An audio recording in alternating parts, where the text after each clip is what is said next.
Hey everyone, Tony Walsh here. Welcome back to the channel.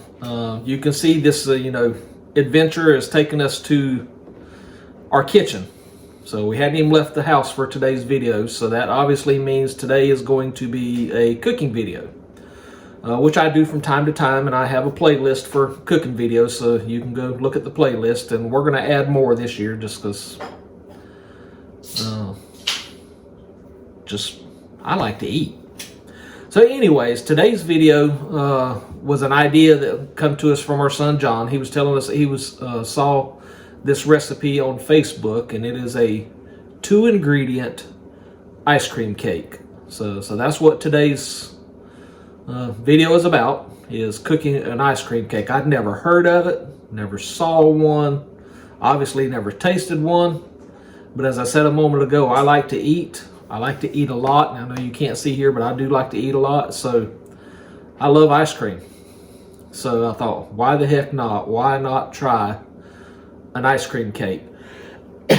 So, and if you think about it, I said 2 ingredients, but most cakes are made using flour, eggs, sugar, and milk. But today we're just going to use self-rising flour in ice cream. So let me get turned around and let's get this party started. Let's start with placing our 2 cups of naturally melted ice cream in our mixing bowl.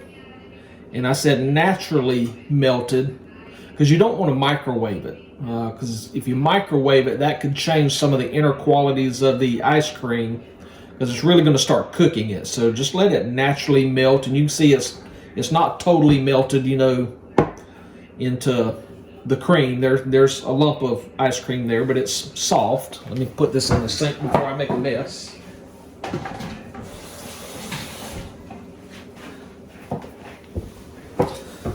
Then I have a 1.5 cups of self-rising flour. If you don't have self-rising flour, you can search on YouTube how to make your own self-rising flour with flour, baking powder, and salt, I believe. I can't remember, but there's a way to make your own self-rising flour. And put that in the sink and get it out of my way. And we're just going to, and I'm using a hand whisk to just get this mixed together. And I'm gonna time lapse this for you where you don't have to watch me get this mixed up.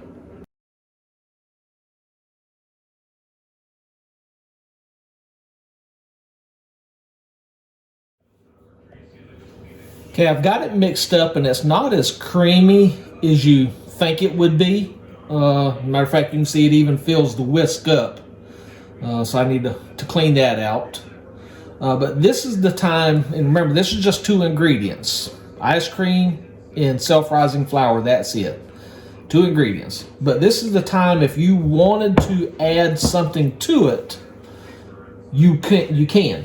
So I have frozen peaches here that I could add to it. Have chocolate chips, have pecans that could be cut up, have M&Ms that could be added to it, have sprinkles, just whatever your heart desires, you could add to it.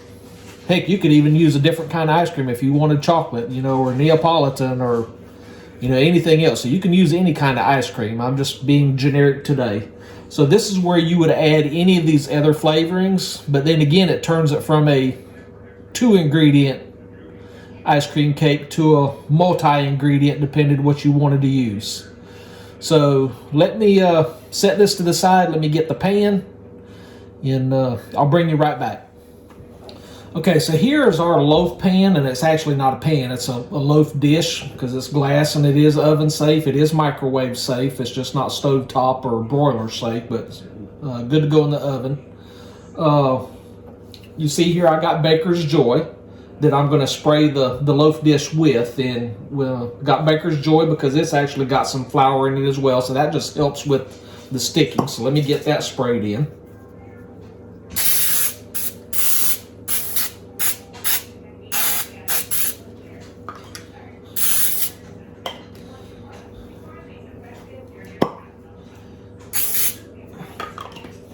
So I've got that there, and you see some parchment paper.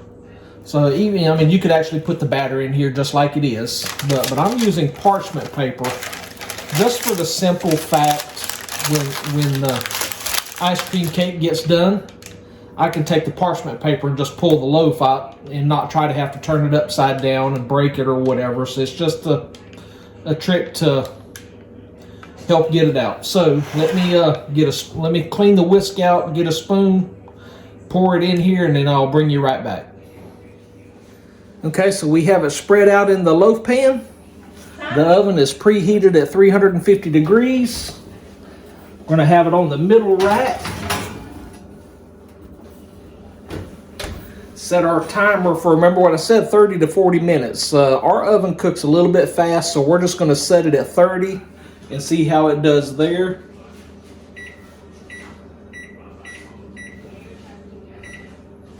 So when this is done, we'll bring you back.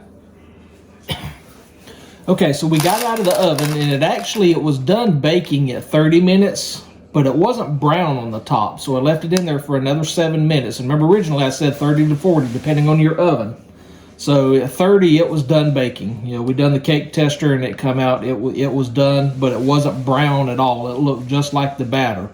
So it didn't take but another 7 minutes to start turning brown. So remember, I said the reason that I was trying parchment paper was just the ease of getting the loaf out. So get it right here. Ooh, that's hot. Get it set on a shelf. So let me move that out of the way where you can see. Get this a little bit closer. So you can see that's what it looks like. It almost looks a little bit like maybe a pound cake, or actually a smaller loaf of bread. So we're going to let this cool down for a few minutes, let it rest. Then we'll cut into it and see what it tastes like. Okay, so we've got it sitting out. It's cooled down, and I'm going to use a knife that was sent to me by Mickey Bell Roberts, who you may know is, or may not know, but his channel is The African Lion. So go check him out. Mickey, I'm going to give you a free plug here. So let me get this cut.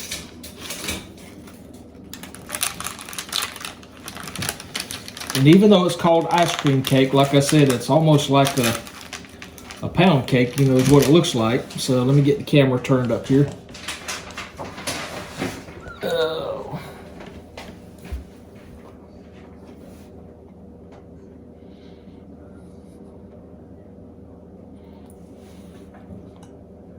So it does not taste like ice cream at all. It actually tastes like a bread instead of a cake. You know, it looks like a bread instead of a cake. So it really needs to be called ice cream bread, not ice cream cake. So let me get some grape jelly to put on this.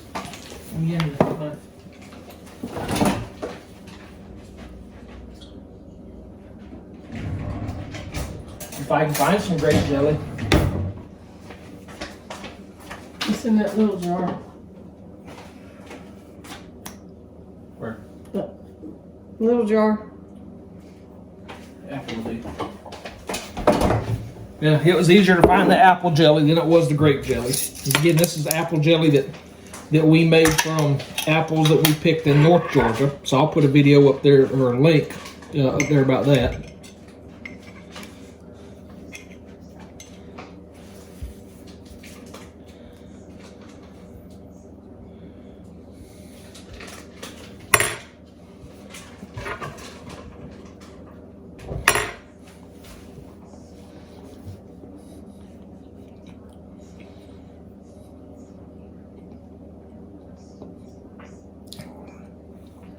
Tastes a whole lot better with the apple jelly on it, because if not, it's too dry without some sort of jelly. So it's almost, you're going to have to put a jelly, or in our case in the South, we might cover it with cane syrup from sugar cane, just like we do a pancake or something like that.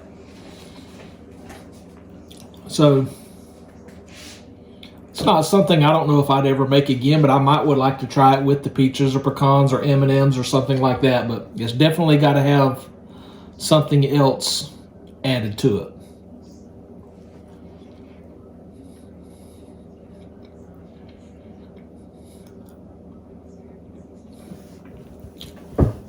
So let me just show you what it looks like.